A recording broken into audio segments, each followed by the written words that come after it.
don't know what's going on. Happy Halloween, everybody. Ravens, scary. Yeah, again, I have so many thoughts. So many thoughts. We'll get to their big win over the Dolphins. Yes, over the Dolphins. We've got some stats. They're kind of spooky that you can help on FanDuel Sportsbook this weekend to have a little fun responsibly, of course. And we have soon-to-be Hall of Famer.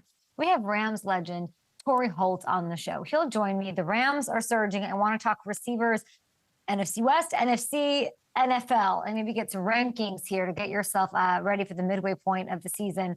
And Josh Pate, future commissioner, we've got a future Hall of Famer and a future commissioner of the college football, stopping by to take a look at what's going to be a very exciting week, apparently, in college.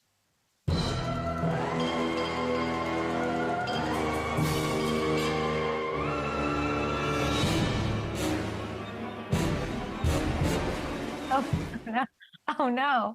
Matthew. That one's for you because you're scared of spiders. I'm not scared of spiders. Yeah, I definitely am. Thanks to arachnophobia at 7 years old. Thanks to my brother. It makes sense. Yep. Hopefully you're not scared of Mamaroneck. That's your opponent tonight. You're rocking your New Rochelle goods. We'd love to see it here. Big high school football, Friday Night Lights, Halloween. Who knows? Sounds like a scary movie. What could happen? I hope you win. You've worked your ass off. Thank you. I'm so proud of you these past couple of seasons. I feel like you've got a little magic. I don't want to hear any negativity out of you. And any little bit of any, you're going to go crush it tonight. Good luck. I appreciate it. Thank you. We had a great week of practice. I'm excited. It'll be great. I'm a happy little clown. I like that the Ravens might make a run for it and go to the Super Bowl. I like all of this right now. I'm liking this. I'm in Chicago. I'm going, we'll talk about this more in the break. I'm a happy little clown. I got one of these. Oh, wow. I got a little of this. Did you borrow that from Stanley Hudson? Or what? I met Stanley from the office yesterday. I have late minute Postmates that, lots of things happening. Okay, we got lots going on here on the show. We've got lots to get to. Really some great guests. Love talking to Torry. I'm sick of the intro to Torry Holt, future Hall of Famer. I'm sick of it. Yeah. It's time. Okay, great analysis. Thank you so much, Matthew Hamilton. He's focused on his game tonight. I'm kidding. We'll talk to you in a little bit. Josh Pate, by the way, he's going to come give me an education. Sometimes he does that with college sports. I think he's a little proud of me. I went to Notre Dame. We'll talk about that. And it's not only Halloween, but we are 100 days away. This is another reason I'm happy today. 100 days away from Super Bowl 60 at Levi Stadium in Santa Clara. That's pretty amazing. And it's a nice little countdown. So we're excited about it. What a return to action for Lamar last night. 4 touchdowns, just spectacular, winning over anybody like me who's saying, how are they so favorite to win the division? They were rolling. Ravens running now back to potentially sealing the division, a 1 seed. Who knows what they're going to do? Back-to-back wins here. Listen, here's the deal. If the Colts take care of the Steelers, do the math with me, TNA calculator, get your abacus out. If the Colts take care of the Steelers, they'll be 1 game back of Pittsburgh after this weekend. And the schedule is very cushy. Vikings, Browns, Jets, Bengals over the next 4. They're healthy again. And it is all clicking right now. So they're the significant favorites to win the North at -145, Steelers plus 200. There were a couple of specifics that kind of stood out, though. I want to start with the Ravens defense. We talked about it Wednesday. The second half of these seasons are where they historically decide to come to life. It's apropos of it being this holiday where, zombies and goblins are roaming the earth, allegedly, and bloodsuckers and all of that. This is the time of year that sort of stuff happens. That's what they do. And I do believe it's happening again. Second straight season, Kyle Hamilton is the catalyst of this emergence, okay? Night of the living Kyle Hamilton. The cool thing is, this year, it's kind of in a different way. Hear me out. Last year, it was, let's put him deep in coverage more. Let's take him out of the box. This year, it's, let's get aggressive with him and turn him loose. He is loving his life. He's destroying the lives of others right now, which I think kind of makes him happy. He's stuffing the run. He's rushing the passer. Nobody out there can block him. And he sort of changed the vibe of this Baltimore defense, I think. He could dominate, and he has, right? In back-to-back years, while essentially playing 2 different positions. That's really impressive and deserves some love. And attaboy and underreaction, what so have you. My other big takeaway from this game last night to kick off week 9, and by the way, FanDuel Sportsbook will have your fun there this weekend, lots of fun stuff. I think there's a 30% PBT for anything on Sunday. I think there's an odds stipulation, but it's pretty free range, do whatever you want. So go hit that up. But my takeaway from last night was that there's like a trade rumor about Mark Andrews keeps popping up on my timeline. Like I think we did that. That needs to go, no, that can't happen. We shouldn't need, a reason to stop this, but this is why he's a reminder that he's super mucho importante. First 2 touchdowns of the game. If he doesn't get that first one on 4th, who knows how the rest of this one plays out. He and Lamar are so good together. You can't break this up. It's not as simple as great quarterback, great tight end, and they can like mosey. No, there's a thing there. There's a bit of a connection there. They're so good together. Forget the fact that he's a free agent after this, but that's not about next year. There's the Super Bowl on the menu right now. So I don't want to hear his name mentioned in a trade again. Okay, should we take a look at a spooky Terrors of the Deep week 9? Let's do it. Fun slate on tap for this weekend. The Broncos, they've been adding this week, signing Mercedes Lewis at 41, Asante Samuel Jr. as well. They're 1.5-point road underdogs against the Texans, who have won 3 of their last 4. That should be the game of the early slate between these 2 great defenses. Now, J.J. McCarthy set to make his return against the Lions. Vikings, 8.5-point underdogs. They have an opportunity to really give this season new life if they can pull that one off. And of course, the game of the day happening up in Buffalo. I've convinced the overlords to let me put together a little parlay on this one. Hopefully it'll be in the carousel on FanDuel Sportsbook, but here it is right now. I've got Kelsey to put up 40+ receiving, the NFL's second leading rusher James Cook to score a touchdown, Josh Allen to throw for 200+, and Patrick Mahomes to throw for over 275. It's going live on Saturday, so keep an eye out. It's not out there yet, but this is coming. We'll tweet about it. We'll follow it. What do you think? What do you like? And by the way, FanDuel is offering all customers a 30% profit boost token on parlays. You have to have 3 or more legs for this Sunday, as long as the legs are minus 200 or longer. There's your little stipulation, your little asterisk. Go have some fun. And yeah, there you go. You can use that boost on this, by the way, which I love. Okay, in honor of, yes, it's Halloween, spiders and ghouls and goblins, I've cooked up a little segment. We're calling it Odds-ities. Ooh, I liked that. Very cool. Excellent job by our graphics department. Amazing, great team. Okay, here's what this is about. These are Odds-ities, okay? These are a couple like spooky stats that are floating around in the ether that are haunting teams or blessing teams, frankly, that maybe we can take advantage of as we're digging on the sports book this weekend. The first one, Steelers. Get this. The Steelers are allowing a league worst, shock, horror, 273.3 yards per game in the air. So for this year, if this was talked about, I was not listening in the morning. If this was talked about, here's the deal. That is downright bone-chilling up against this Colts #1 ranked offense. For some reason, Daniel Jones's line for passing yards is just 251.5. Huh? That's enter the Riddler costume. What? Question marks everywhere. What? That is lower than his season average. Dress up as Thor's hammer, and you go to FanDuel Sportsbook and you bust that thing right open, because that is unbelievable. I think Indy has a chance to turn this one into a nightmare at Aperture. Okay, that's it. I didn't write that. Somebody else did. Next up, here's an Odds-ity. Okay, these are. I'm ready for the scream now. The New York Giants are giving up 5.73 yards per carry this season. Okay, that's actually really, don't pay attention to the screen. I'm giving you cold, hard facts here, okay? That would be the worst mark in a single season since the 1934 Cincinnati freaking Reds, okay? And if that wasn't terrifying enough, they have to deal with this guy this weekend, a guy who is red, sees red, makes you see red. I know CMC hasn't had the best year on the ground, but his line of 66.5 yards seems like light work. He might glide through this defense this weekend like Casper the Ghost does through walls. So I've never seen that movie. I think that's what happens, right, Hamilton? I think so. We'll get to that. Finally, here's my last Odds-ity for your spectacular FanDueling pleasure, okay? Jackson Smith-Njigba, your leading receiver, the best receiver in 2025, JSN is averaging a spine-tingling 117 receiving yards per game this year. Now, that one's not scary. I happen to like that one. Those screams you're hearing are clearly Commanders fans weighing in here, as their secondary got carved up with a butcher knife like a pumpkin this year, okay? Giving up the 4th most yards to the wide receiver position. JSM's line for receiving yards is pretty high, 95.5. I still feel very good about that. I'm comfortable about that. That's still 20 yards below his average. That's not scary. That's great. If you're on FanDuel Sportsbook, take that chainsaw to that prop action and get all over it, okay? Love that. Okay, those are some odds-ities. Excellent work by our team. I did not know any of that was coming. We'll be back with Torry Holt after this. Put that scream. Hey, he's not in the Hall of Fame. Can I hear that scream? Yeah, that's what I said too.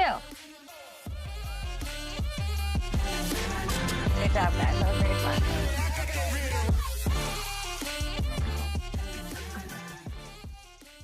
Hamilton. What do we got there? Minute marked up black lipstick for Halloween. I'm trick-or-treating. I'm here in Chicago. Okay. Great. Okay. Can't decide. Do I go red? Do I go black? Morticia. That's what I'm being. Maya wanted to be Wednesday. That's fine. I'm going to do Morticia. It was that or the snow monster from Frozen. Natalia that was too scary. It was recruited by two. No, she said it was okay, and then she sent me a video. Then it was actually no. I don't want to freak her. That would make me so sad. I freaked her out. I would cry. Not because it would make her sad, because of my need to be adored.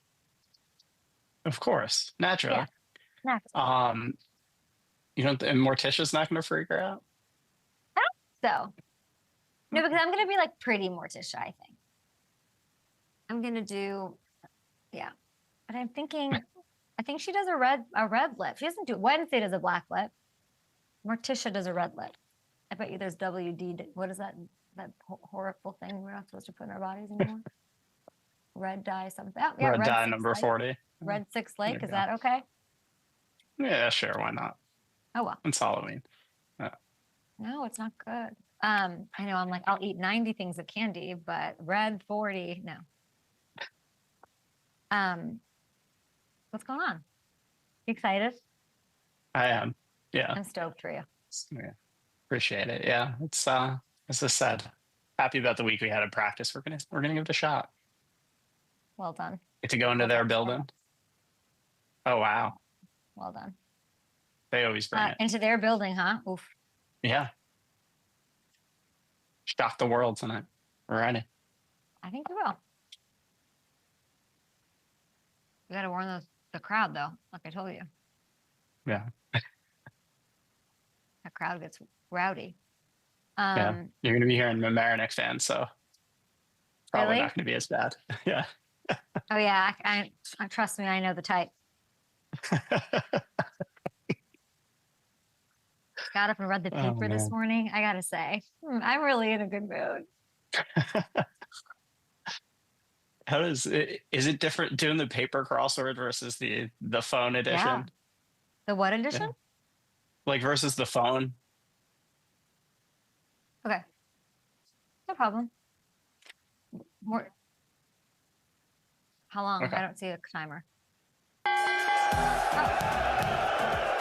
And here we go. A little ba ba ba. I have to do it properly. Ba ba ba. K-makers. We have to pop off this week. I don't know that we've hit 3 on a single week this year. We've been slacking in the K-maker department. We are I don't even know. We're undersized. We're 3 for 3 for Hammy. No, please stop. We will re-rack this. Is that true? Yeah. Matthew? Yes. I'm putting my 3 for 3. My proverbial foot in my mouth. Yeah, 3 for 3 last week. Who were the 3? Can we re-rack our wonderful director? I'm sorry. Hold on. No. We need to bring Hamilton in. Hold. What are we in a hurry? It doesn't sound like it. Matthew, who hit? It was George Kittle. It was You're Tucker right. Kraft. I'm trying to remember who the third for was National right Tight now. End Day. Yeah. Javonte Oh, Williams against the Broncos. Revenge game for him. There we go. 3 for 3. Well, I want to apologize. I am very sorry. In my head, man, we haven't had, and I will say, this is credit to Hamilton. He did not hit me up to gloat. He did not hit me up and say we were 3 for 3. You didn't even take a victory lap for that. You know, those were Hamilton's picks. That's our second time going for 3 for 3 this year. You know, we don't need to take victory laps every time. Well, now I'm gonna match those, and I'm gonna do it with these three. It's time for Kingmakers. These dudes scored touchdowns week 9. We are coming off a 3 for 3 week, our second 3 for 3 allegedly, apparently. Fake news? I don't know. You tell me. Somebody on the internet will. We were 3 for 3 last week. Let's keep it going. Tyler Warren. I like this matchup. Talked to Pat Fryermuth about it this week. Warren's a stud rookie, of course. He's got the Steelers. They've gotten torched. I'm going to keep it rolling against the Steelers. That's how I keep winning at this game. Don't you understand? I love getting the plus odds for him, by the way. I also like Justin Jefferson here. Okay, Lions. He's plus 175. I know he's only scored once this year. That's sort of crazy. Maybe we'll talk to Torry Holt about it today. He's only scored once, but JJ is back. The Lions have allowed the second most touchdowns somehow to wide receivers. He is scoring. I also believe, bang, JSN. It's Sunday night. I love this for him. National Spotlight lights. He deserves it. Best receiver in the business right now. It's against the Commanders. I'm all in. Washington's defense struggling, scary, and this is way too good of a return against that secondary. Okay, now let's get to the Hammer Time portion of the program. So people dress up today. Hamilton every Friday dresses up like Thor. We call him the Hammer. Yeah. Gronk calls him Harrison. And you've got plenty of time to tell me about what's going on with the belle of the ball this week, which is, of course, Chiefs at Bills in Buffalo. Travis Kelce. We've talked about it. I joke about peptides. We clocked him, though, at like the speed of a zebra going down the field in last week's win. He's been so fast, faster than he's been, I think, in 5 years. Something else he didn't do since 2011. I can't remember right now because I haven't had enough coffee. You, my friend, tell me right now what you are noticing about Kelce and about the passing game when you put on the tape. Yes, it was yards per target. He's averaging as high since 2014. Yes. But when you look at the tape, over the last couple of years after losing Tyreek, defenses were trying to eliminate Travis and were able to key on him a little bit without a ton of other threats out there. But with all the speed on the field that the Chiefs have right now, with Hollywood, with Rasheed, with Xavier Worthy, with Tyquan Thornton, these coverage shells are getting lifted. Focus is going elsewhere, and Travis is making everybody pay. So let's get into some of this tape. You're going to see here against the Lions first. Travis is going to go on this short motion here. He's going to stack with Tyquan Thornton. Thornton's running a vertical. He's going to hook up behind it, and just pay attention to the coverage shell as this plays out. That corner is bailing fast. Tyquan is 4.2 speed. You have to. And Brian Branch is sitting there. He can't just break on Kelce either, because if he does, then it's a one-on-one with all that speed. Kelce's able to make that catch, and we'll rock it back for you. Look at the little shake and bake move from there. He's still got it. Able to turn upfield after that. Drag a couple defenders, pick up that first down. That is vintage Travis Kelce right there. And then here against the Raiders, it's 1st and 20, not a situation you ever want to be in. All the eye candy with Worthy. I've never seen this backfield motion before quite like that, but it's going to draw the eyes of the Raiders defense. Travis is running this over route behind it. And as this play unfolds, you'll see all the eyes. You got eyes on Worthy, and then the rest of the eyes are on Patrick Mahomes. And I also want to point out, look at the pocket there. This is what Patrick has not been getting over the past couple of years either. And as he starts to step up, all of the eyes go to Patrick. It is one-on-one for Travis against the linebacker right now, and he is going to win that matchup every time. That's a 40-plus yard gain right there. Huge chunk play. But then even when the attention does go to Travis, he's still making it happen. You'll see here, it's one-on-ones across the bottom of the screen here. This is designed to try to get this to Worthy. Another short motion. He's going to leak to the flat. You get a couple pick routes here from Juju and from Rashee Rice. And it's there if Patrick wants it. Probably picks up a first down, but he doesn't love the look he gets, so he's going to come off of it. You can see Travis is surrounded by 3 defenders. He's still going to go that way. And again, the pocket's great. Patrick moves. He's able to draw a defender up. he puts this ball a little bit behind Travis, but you'll see here the strong hands. We'll get a replay of it too. His ability to secure this catch in the end zone with the defender draped all over him. Again, we are seeing vintage Travis Kelce this year, and just the depth of talent that the Chiefs have in this passing game has really helped him reignite his production. You said shake and bake. You could have, I think I needed Taylor Swift references on this one. There was a lot of low-hanging action that you could have done. I just want you to know. I thought about it. That's why I didn't want to go there. You know, just the something shake and about, bake, you know. just right away, it's like shake it off. There's a lot, you know. There was a more off-color one I was considering off of one of her more recent songs that I stayed away from. Do you know that tweet about? I sent a tweet yesterday about the Jordan Love thing, and I said at a 6-inch margin, it became sexualized in 1 second. Can someone in the control room tell me how many million impressions that has? And I want you to know, usually I can see that. I'm very good at anticipating that. Like I change questions, I change like the way we cut. This one, I did not see it coming. And even hours into it becoming chaotic, I was sending you texts like, am I crazy? Is this right? Because was not in on the joke. Why do people keep bringing this up? Is this not a what? No, I kept texting you like, when you're throwing the ball 40 yards while you're moving 6 inches, isn't a big margin. It's not a big margin because it's like this. You have to consider the speed. You have to consider like it's not like he's not throwing a laser like to 20. Like it's not the same thing. But I was not in on the joke. So a lot of people want me to go make sandwiches, and a lot of people had a lot of fun with it, which I actually thought was fascinating. So there's that. Can we take a break? Is it possible to take a break? Can we please do that? Okay, we're going to go to break. We do have future Hall of Famer Torry Holt. We have breaking news, and this is why you should subscribe to the YouTube. We'll tell you what it is right now and give you our reactions. Torry Holt. Up next, figured out the tech. There were some gremlins on Halloween. Oh, those are some scary hands, that's for sure. Happy Halloween. Whoa. Okay, we got Torry on the backside of this. I never thought I'd see the day.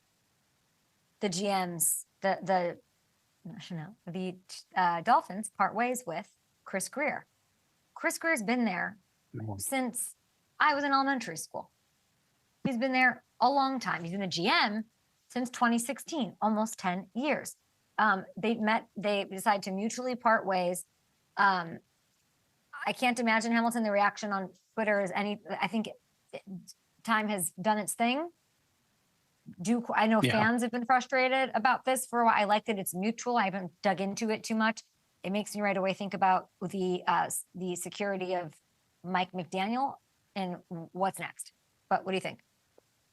Yeah, and this does seem like it's a sign of things to come, and it's tough because there have been a lot of struggles. There have been a lot of iterations of this team that Grier has survived through, and I think what's so frustrating about this is it did seem like they were so close. All that momentum was building towards this team being a Super Bowl contender, and they just weren't able to capitalize off of that. And it seems like the roster kind of eroded over the last couple of years when they should have been adding and making a run at it. So, it's unfortunate. He did a lot of good things to get that team in that place, but he just couldn't take it home. And it does seem like it's just going to be a total regime change there. It does seem like it's building towards that. I wonder. The optics of last night were rough. Bright lights. The fans, the fans are like to your point, like they've survived some real shit. Yeah. With it. Yeah. But now I guess it was just one too many. Yeah. Yeah, it's rebuild mode. Not great. I mean, 2-7 start, not great. Who takes over? So it's going to be Champ Kelly. He's the senior personnel exec. He was a Broncos guy, I think. I guess like what's weird for me is why are we firing anyone ahead of like the trade deadline is here? Yeah. I guess like I don't know that you think it's not like they start that operation now. They know what they're doing. They're already like it's an interesting timing because that's my question about the trade deadline. Yeah, and I guess you're starting to gear up for next season now at this point too. Like maybe Greer was resistant in selling off pieces, and Champ is going to be more open to it. Maybe that's part of it. They had differing opinions on how they wanted to approach this trade deadline. This might be a sign that more moves start happening for the Dolphins. Time to rebuild Because it did for seem them. like, yeah, it did seem We'll like talk Greer didn't landing want to spots, of course, for move key Greer. pieces. Maybe we can get him on the show. That'd be fun. You're a liability out here. You can't guard me. I'm not even on you. You can't guard me.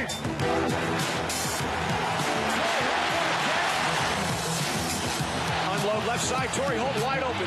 And Torry's got it. Touchdown Rams.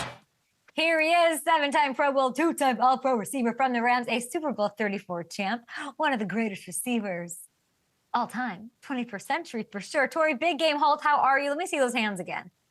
Those hands have seen some things. What's up, Kate? How are you? Thanks for having me on. Thanks for your patience today. No, thank you for being patient. We made you wait 3 minutes of us talking absolute nonsense.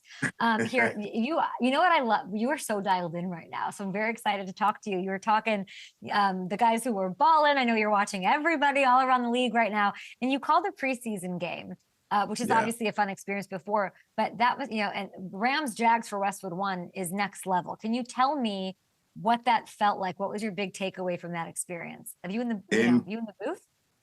Kate, incredible experience. And it was everything that I thought. You hear guys and girls who call games and they say it's like you're sitting in your living room and you're watching what you love to watch and what I once played.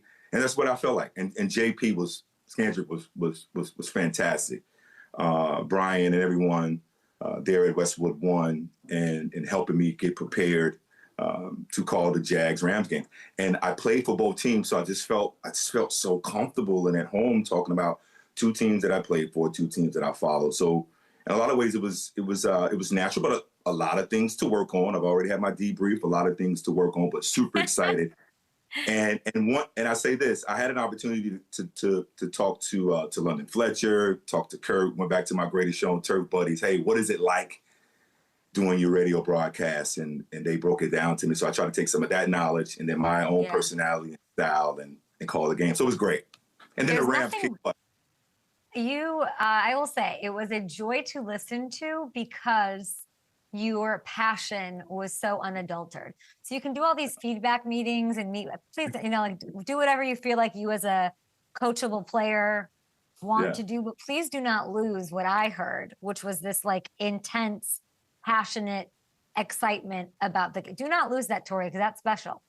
I appreciate that. That's, my brother and I, we talk about to our staff about, finding your superpower. And to me, that's my superpower, is my energy, my passion, my love for football. I love football. And I showed it when I played, and now I get an opportunity to express it, over the airways and bring our audience, our great fan base, into the game of football that I love and talk about it in the way that I try to play it, and I respect it now.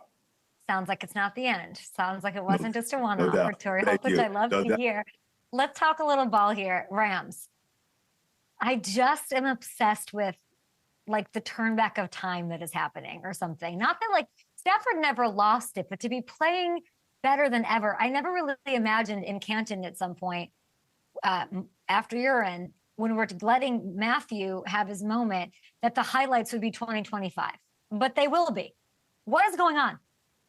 Yeah, it's fantastic to watch. I was with them in London, and after the game, I went in and saw the team and had a chance to see Matthew, and he complimented the team and how they played. And then I stepped out of the locker room. I saw his wife and the kids, had a chance to meet them and speak. And as I'm standing there, Matthew's finishing up, and he walks out of the locker room, and his girls just beeline to their dad. That's what it is to me, I think. He's playing certainly for he's so integrated into his family. It means something for him to come out of that locker room victorious, and for his daughters to run up to him and embrace him in that way. We as athletes, we're always looking for something for inspiration to keep us going, to keep us playing, and there's nothing greater than family to keep you playing. And I see that in Matthew Stafford. He's tough as hell. We all know that. He's smart. He's in command. He has a really good vibe with Coach McVay, when to turn him off, when to keep him on. It's just good chemistry when you get a football team, and it carries over from Sean to Stafford to the offensive club. It's so interesting. They play Sorry for to each other, interrupt you. Kate. They play for each other, and it all starts with his leadership and how he prepares and gets ready to go out for battle. It's interesting. When I was there, it was my first training camp stop of like 20, and I'd gone the year before. And when I talked to Devontae, the new ad, who at that point had done very little, and Stafford wasn't even practicing. I think they had like connected for one ball in OTAs earlier in April.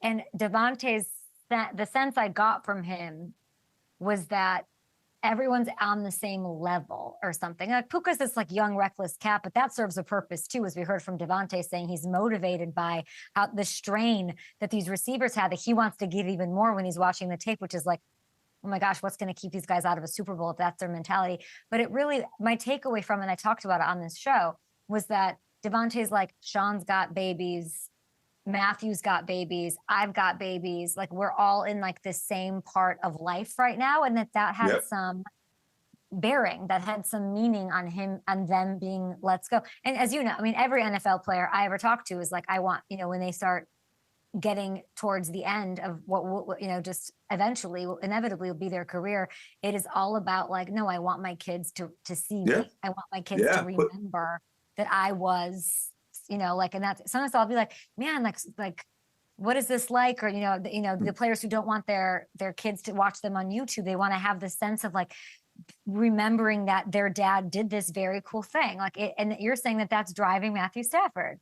Yeah, I think it is. I think, and you just said it, I think it's driving Devontae Adams. I think it's driving Coach McVay. All the guys on the team that has family, it's driving. And they created a family atmosphere. So it's a family culture there. And it's nothing greater than getting up in the morning and feeling good about going to work, excited to go to work with guys who, as you mentioned, said are on the same level.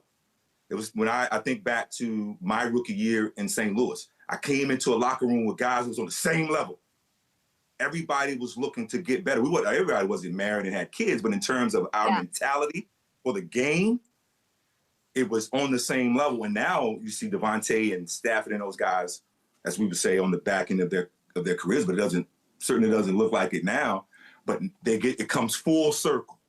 It reminds them of their childhood, and now they get an opportunity to express and share their professional sport with their kids. And it all combines, Kate. And when you have that feeling, and you have that continuity that we see on the Rams, and I saw it when I went out to training camp, it permeates from the top to the bottom.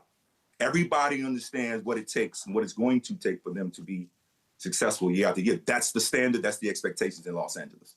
I don't know Matthew, but I mean, I just see the images of him and the girls in his family, and like, they're old, they seem old enough to retain memories. That's it's sweet. He's got two twins. It's sweet to see that, because I have kids too. Very cute. I have kids, and I remember bringing my son into the locker room and sharing my life, my career with my kids. It's the same thing that they're doing. It's no greater feeling.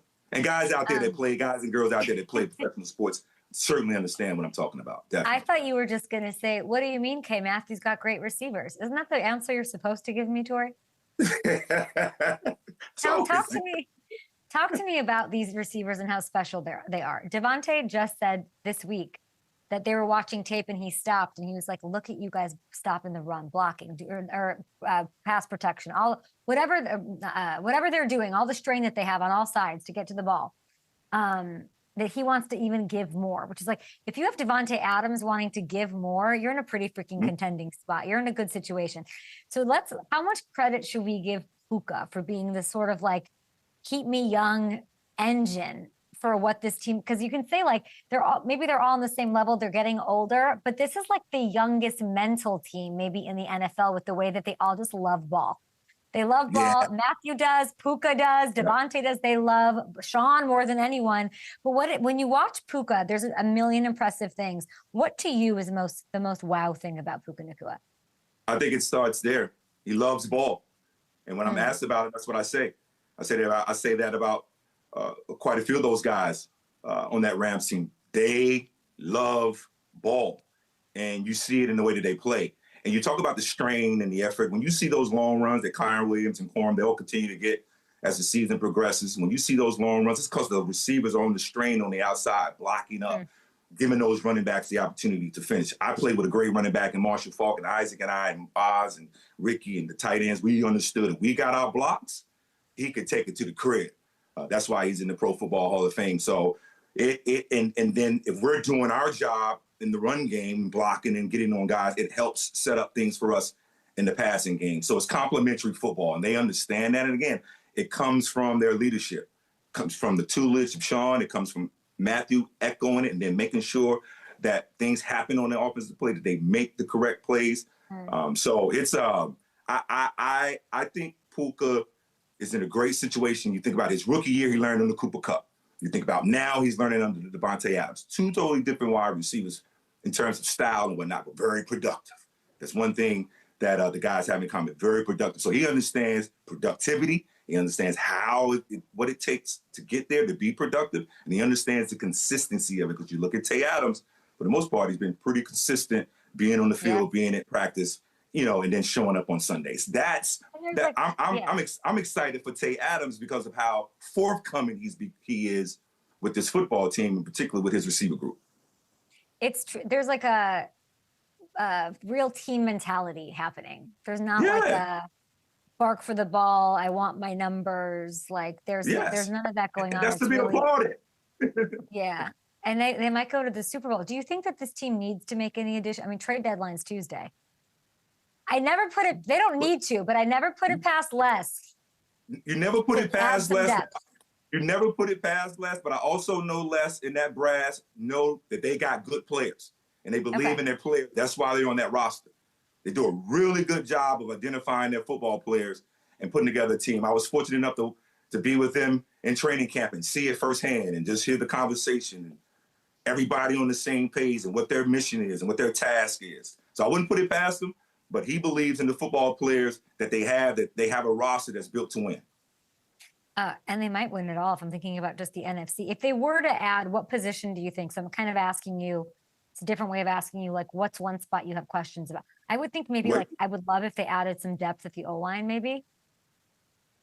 Well, you say O-line certainly definitely can't have enough offensive linemen, particularly the way Matthew Stafford is playing and throwing the football and seeing the field. So keeping him protected and upright is a priority. So, yeah, you can look at O-line, and then you can never, if you can get a freakish rush in is always good. Getting after the quarterback, though they have guys that can do it. You just add in more depth. Corners, you can't go wrong with having corners. Because teams are throwing the football around so much. I just looked the other day, Jamar Chase had 25 targets. 25 targets. So you gotta have guys that can cover that caliber player that's getting that amount of targets. So corner is good, but I believe that they have a roster right now that can win. And these are guys that they drafted and that they developed, and they're asking them to go out and play at a high level and win. They added a corner, Mercury. I think it's. I think like. I mean, what if they just made like what if they just made like a blockbuster pass rush trade? Like, not that they need it, but like I would not. I'm just saying I would not put it past them. Are you insinuating Myles Garrett? Are you insinuating Myles Garrett? I mean, I've seen it. I don't know. I don't talk. I would not dare even try to get info. But I mean, like, can you imagine? I don't care if Browns fans are mad. I would be so happy for Myles. So yeah, I'd love to see that. Yeah, I'd love to see that. Yeah, get to a contender and go win the Super Bowl. Like go like eat Brock Purdy for breakfast. Like that's what, yeah. It should happen today on his favorite holiday. Well, he has certainly been productive, as we all know. I think that's probably an understatement. And a player like that, you want to see win. Because I truly believe Myles Garrett. I don't know Myles. I've seen him. Say hello to him, but I don't know him personally. But he seems to give off a guy who is a good dude and deserve to be on the winning side because of how productive he's been and dominant he's been in our game since entering the league. All I'm saying is this is a team that brought in Von Miller. This is a team that brought in Aqib Talib and made it happen. They bring in big stars and somehow are able to make it happen because there's the culture of this organization, how they're run. So wouldn't be surprised. But if not, like, I don't know, maybe the Saints will sell, Trevor Penning. The Giants have Evan Neal. Maybe grab an O-lineman so you guys can go to the Super Bowl. I'd love to see that. Okay, week 9 I want to get to. Chiefs, Bills. Marquee matchup. Mahomes versus Allen. Now that you're in the media, I get to ask you, Mahomes versus Allen. Who do you like better? You know what? I'm predicting that Patrick Mahomes could be one of my big game ballers. Okay. This week Your in week 9. Instagram series. Yeah, my Instagram series, exactly. He, you know, we all know that he hasn't done well in the regular season against the Buffalo Bills, but he's been fantastic in the playoffs. So I believe Patrick Mahomes will be special, playoff style special in a regular season matchup this weekend against the Buffalo Bills and have a spectacular day. He's got so many weapons that he's throwing the football to, Kate. And you know, and I just want to mention a few of them, if that's okay. Do we have time, Kate? Yeah. We do. Go for it. Kelsey, this isn't the question. I asked you the wrong question. We should. I wanted it to. Yeah. Rice. Yeah. Yeah. Worthy, Juju. Yeah. I mean, he's got so many guys that he can throw the football to. I think Patrick Mahomes and that Kansas City Chiefs, as we've seen over the last couple of weeks, are catching their stride, and they'll be led by him in a huge performance, and everyone else will play their part as well. Who would you rather catch passes from? That's what I should have asked you. Oh, man.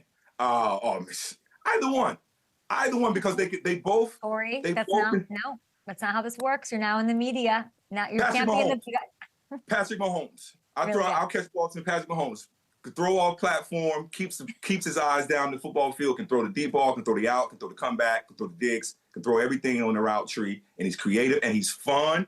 He's fun. You playing with a guy like him, you go to the park with a guy like him, man, you know you're gonna win games and you know you're gonna get the rock. So yeah, Patrick Mahomes, no doubt. And we're picking the Chiefs to win this one. And picking the Chiefs to win this one. Even in Buffalo. I don't know. It's gonna be such a great game. I can't wait. Okay, here's what I need to know. I need your top 3 receivers in the National Football League right now. Ooh, top 3. I'll say Jamar Chase is certainly outstanding. He's prolific. Justin Jefferson, obviously, his just again prolific, and production has just been off the charts. And then, you know, Tay Adams, Mike Evans, and those guys are coming, you know, are right there too. So a plethora of talent, different talent in our league. But those, I would say, are the top guys that come right to my mind, Kate, and in a large partly it's because of how productive they are. And it's productive they are year in, year out. You're just so we understand, you're giving Taven out over Puka because. Well, just Tay's consistency and how long he's been doing it. I think Puka is certainly a rising star in our league. He's just got to stay on the field and consistently do it year after year after year after year after year, like the great ones have done. But he's certainly in line to be one of those next up and young coming productive wide receivers for sure. And Sean's going to get him the football. We know, and he's in a good system, but Sean's going to get him the rock. I'm going to get on my, if I had what do you call, like a fake Twitter, I would be tweeting you right now and saying, what about JSN? Excuse me, he's the best receiver in the national. Can you give a little love to JSN? Where does he belong in the ranking? Statistically, he's doing his thing. But again, he's a young, emerging, upcoming young wide receiver that I group in there that's coming. The guys that I mentioned, I think, are the standard and have done it for some years and continue to, even though teams know that they're getting it and they get large amount of targets. Yes, and some of their teams may suck. But in terms of what they do, the guys that I mentioned, they get it done. It's very true. Now, every year we do this. How the hell don't you have a gold jacket? I don't understand what's going on. Your resume remains undeniable. One of the most decorated. You've been a finalist 3 times, including last year, I think. And you'll automatically be a finalist again this year. Where are you with the Hall of Fame? Excited. You know, okay. I'm excited, and I come in every year with a new level of excitement. And I've left, 6 straight years with disappointment. But I get right back up, and I'm excited again for the next wave. Okay, you know my work is done. Folks out there that follow the National Football League have seen or have heard of my body of work in the National Football League. I think it speaks for itself, and my passion, ability to win, all those things that come with it. It's I think it marries up with Hall of Fame credentials. So we'll see how it goes. I'll be a finalist this year. My fingers will be crossed, and we'll be watching it. And hopefully this year is the year that I hear my name being called. I appreciate the resilience, because that's It worn takes on it. lots of people. It takes it. I just want to make sure everyone understands. Like, we know the resume, more yards than anyone, including Randy Moss and Tio in the 2000s, more catches than anyone who played in that era too. Quick question: have you gotten any feedback as to what the holdup is? Has Canton ever? Sometimes they provide feedback. No, not any really concrete feedback other than that. My presenter, Howard Balzer, feels he's going in each year and presenting a heck of a case, and I've heard from other folks in the room that echo that. So he's going to do that again this year. He's going to present me in a way that he feels I'm a Hall of Fame worthy player, and that's what I'll lean on. Kid, I don't try to fish around trying to find out what's this or what's that. I listen to those that are part of it, and just I'm just waiting my turn, patiently waiting my turn. And while you're doing that, you are making a name for yourself in media, which affects everything, being part of the game, being out there. I love that. You're excellent at it. I can't wait to see what's next. And you're also just a good guy. You have incredible charity work that you do, you and your brother, Terrence. It's the Holt Brothers Foundation. 25 years. Congratulations to you on the Fundraiser event. It's this Sunday. Man. People can donate their silent auction items. What else, Torry? It's 25 years that we're celebrating for this foundation. And Kate, I've won Super Bowls, and I've had kids, I've gotten married, and my brother and I started business, and this is one of my babies. Having our baby. I would say my brother and I having our foundation and being in existence for 25 years. And I'll say this, and I'll say to the communities that we've served, and mainly it's been North Carolina and St. Louis, and now out in Los Angeles. We say thank you for entrusting in us for 25 years to give us the confidence and the trust to go out with your resources to impact our community. Holt Brothers Foundation supports young kids with a parent or primary caregiver with a cancer diagnosis. And healing happens when families, partners, and communities come together for memory-making experiences and play, because no one should face cancer alone. 25 years, we've turned our family's loss into legacy by helping other families write their own, Kate. Helping us celebrate 25 years this weekend and get set up for another 25 years of success by being a part of our 4th annual fundraiser. And even if you're from afar, HoltBrothersFoundation.org/fundraiser. HoltBrothersFoundation.org/fundraiser. You can donate and bid on silent auction items. And Kate, I have to finish because I'd be remiss if I don't get all this out. My executive director would kill me. So please allow me to have this. And if you or someone you know is a parent with a cancer diagnosis, check out our Kick Off the Coverage program as a free resource to start the conversation about cancer, a cancer diagnosis with your kids. Go to HoltBrothersFoundation.org under the Programs tab. And give us a follow on social media at Holt Brothers Foundation. And Kate, we're excited about this weekend. We're going to wear our funky sneakers.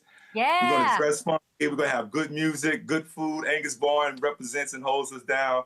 We're going to have a great time. Thank you for allowing us to share. Thank you. Cancer affects us all. I can't imagine trying to have that. We were just talking about children and the effect, and having that conversation with the child. How do you do that? And that's exactly what Kickoff to Courage does. So we will get this out on Twitter. Please, Jake, clip this for Twitter. And there's free copies if you sign up, if you ask for one. It's called A Kid's Book About Cancer. And it is truly a beautiful tool, as I understand it, to help talk with your kids about something that has affected, and will continue to affect families all across the country. It's a really incredible way to make a difference. Torry, thank you. And thank you for being on the show. Thank you very much, Kate. I appreciate you guys. You're the best. Wait till you hear this JSN hate from these receivers. We're going to come at you about Devontae Adams. Let's switch gears on this Halloween to my best friend, college football guru, host of Josh Pate's college football show, future college football commish. We need to come up with a cooler name. I want you to be like college football overlord. Josh Pate, welcome to the show. We're going to get right to it, shall we? Well, we shall. Let's do it. Let's do it. Well, we gave you homework like happens in college, midterms and such. Oh my gosh, I just got like a PTSD dream in my head right now. And we asked you to put together a list of the top 5 scariest coaches in football, 5 to 1, hit it. And I hope you didn't use AI like everybody in college does. No. A future czar would never do such things. So head coach at Oklahoma right now, Brent Venables. Anytime I go to Oklahoma, we have like sit downs scheduled with him. It's always scheduled for 10:45, and then 10:52, he walks in pouring sweat because he's been running stadium steps in between his office duties and his media duties. Guy can lift, guy can yell. He's got the veins all over the neck and the forehead when he really gets worked up. I wouldn't want to be in a dark alley with him, so give me Brent Venables. Another current head coach, Kay, is Mario Cristobal. We're going to see him tomorrow. I'm going to Dallas to see Miami against SMU. I have had the distinct privilege of being in the Miami weight room several times when Mario's in there working out. Mario's the kind of guy who played in the early 90s, but can still hang with many of his current players. He doesn't look scary because he's too nice. His front-facing personality is a little too nice. What's so scary about him? Well, I don't know that I'd love to open his trunk, especially on a bad day. I don't know that I'd love to see what's in the trunk. I don't know that I would love to know what he's done to people. Yeah, he's got that aura about him. The aura of like a shovel and some duct tape? What are you saying here? Yeah, maybe rope. And there's no evidence of anything. There's just indications that he could be capable. But that's only if you jump offside on third down. He could be a vampire. Okay, let's move on to number 3. Let's bang through these. You know the indicators, by the way. Ed Orgeron. Ed Orgeron always scared me at LSU. They went into Tuscaloosa. Yeah, in 2019, they took Burrow and Chase and Jefferson into Tuscaloosa. They beat Alabama. I was in the media room adjacent to the LSU locker room at halftime. So you could hear like really loud noises because that's what it's like when Ed talks anyway. And then being around him after the game when they beat Alabama. Unbelievable, like borderline animalistic aggression and just testosterone. Everything that could spill out of a guy in that moment is spilling out of Ed Orgeron. But he's also a guy not afraid to challenge his players to a fight. Absolutely not afraid of it. So that would be number 3. Number 2, I'm gonna swerve you a little bit. Go ahead. Number 2 is not a guy that you could like associate with potential violence, street fight type. But Mike Leach was the kind of guy, the late Mike Leach was the kind of guy that I feel like from a psychological mind games perspective, sort of like a Hannibal Lecter thing, you never really saw him commit any crimes in Silence of the Lambs. You just kind of saw him. He's terrifying. Yeah, he just undresses you with his mind and with his eyes, and then he's talking about this, and then all of a sudden it's over there, and like you're struggling to keep up, and you realize he just tied me in an intellectual pretzel, and he never even put hands on me. But that's scary to me. He's the kind of scary. I know him. I had some Texas Tech connections back in my day. But he's this kind of scary that like beats you down, but you still want his approval. Yeah, like a father. Basically like a father. Yes. It's the same and so that's like super scary because it's like this guy, like he just yelled at you, but you still want to like go like route fools up because of him and like get his approval. There's that. Okay, who's number 1 quickly, please? Okay. It's not a current era guy because you can't get away today with what you used to be able to get away with. Everyone associates Bear Bryant with his time at Alabama, winning all the national championships.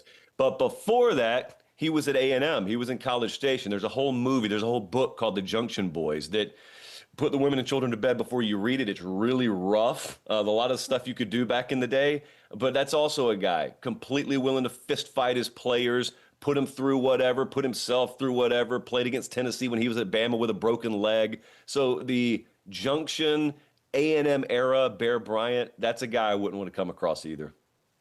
Those are some scary, scary coaches. Did he get it right? Everybody let us know at Up and Adam Show. We'll cut this up for social. You are a man of many words, and we love that, but we also love a challenge. We're going to play a little Pate's Slate in 8. I'm going to give you some games, and you're going to tell me the most important thing that needs to happen in 8 words or less. Number 18, Oklahoma, up against Tennessee. Tennessee currently favored by 2.5 points. What do you got? Oklahoma needs to affect Joey Aguilar defensively. Is that 8? I wasn't counting. It's close. I don't know. I can't count. Are you kidding? Like, you should have seen my math scores at Mizzou. Tennessee, by the way, the top-ranked offense. Oklahoma, the top-ranked defense in the SEC. That'll be interesting. USC up against Nebraska. USC 4.5-point road favorite in this one. Nebraska's got to run the ball. Okay, love that. Vanderbilt, Texas. Texas 2.5-point home favorites in this one. And who do you like, by the way? Tell me who you like. I like Texas. Then this doesn't count towards my 8 words. No, I like just Texas. I like Texas defensively. All right, so here's my 8 words. Texas's defense has to have pride in performance. So that counts for my 8 words. But if we're going extended, unlimited here, you know, they won last week in Starkville, Mississippi. They had to come from behind to win.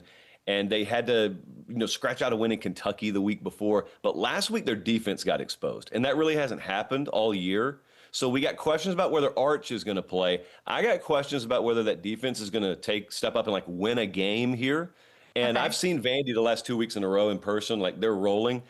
If there's ever a time to make a stand at home, it's Texas is nearly an underdog at home. Do you realize this, Kay? Nearly an underdog against Vandy at home. So that's how much the world has changed. I want that Coach Sark in the NFL. Apparently a lot of people do. I love that Coach Sark. I'd love for him to be in the NFL. Okay, I want to get to, let's see, Matt Rule. Speaking of coaching, he was rumored to be Penn State's top choice, but he just signs an extension. I know him as well. Former Baylor coach at some point, right? Back like 10 years ago? I remember that. Yep. Josh, I'm such a college girly. Is Penn State, like, what's the level of attractiveness? Like, is it what people think it is? Like, how attractive of a destination is that for a candidate? All right. Where are you on tattoos as it relates to attraction to a guy? Like some girls like tattoos, some guys don't. Where are you? As long as he's not drinking a matcha, you know, then I'm okay. There's a lot. I can overlook tattoos for my list of things is much. Has a conversation, asks if he has the tattoo but asks questions and like can have a conversation. I'm okay with a tattoo. What if he asks questions, but the tattoo across his neck says, "I am the answer"? What would you do then? Gosh, this week, was a whole other, we need an extended podcast. This is like a whole other. No, trust me, it ties into Penn State. Conversation with you. I understand. Yeah. So it's like not attractive. It's like fake attract. What's the story?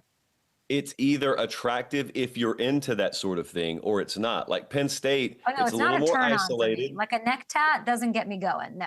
Okay, but some people love it. So like if you're a coach who wants to live in Pennsylvania, who wants to recruit the Northeast, who doesn't mind working behind the 8 ball a little bit compared to Ohio State, if you got family up there, that's a great job. If you want warm weather, if that matters to you, if you want to coach in the SEC, it's not. So it's like a styles make fights kind of thing. Love that. Josh, thank you so much. Everyone can watch the Josh Pate Football Show on YouTube every Sunday, Tuesday, and Thursday. I'm waiting for my invite. I went to Notre Dame. You don't want my rundown of Jeremiah Love?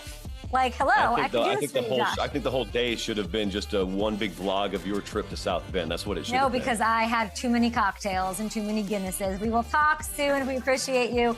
Next time I want to dig into your schedule and how you make it to 2 games in one day. That is something I've never done. Josh, that's like unhinged that you do that.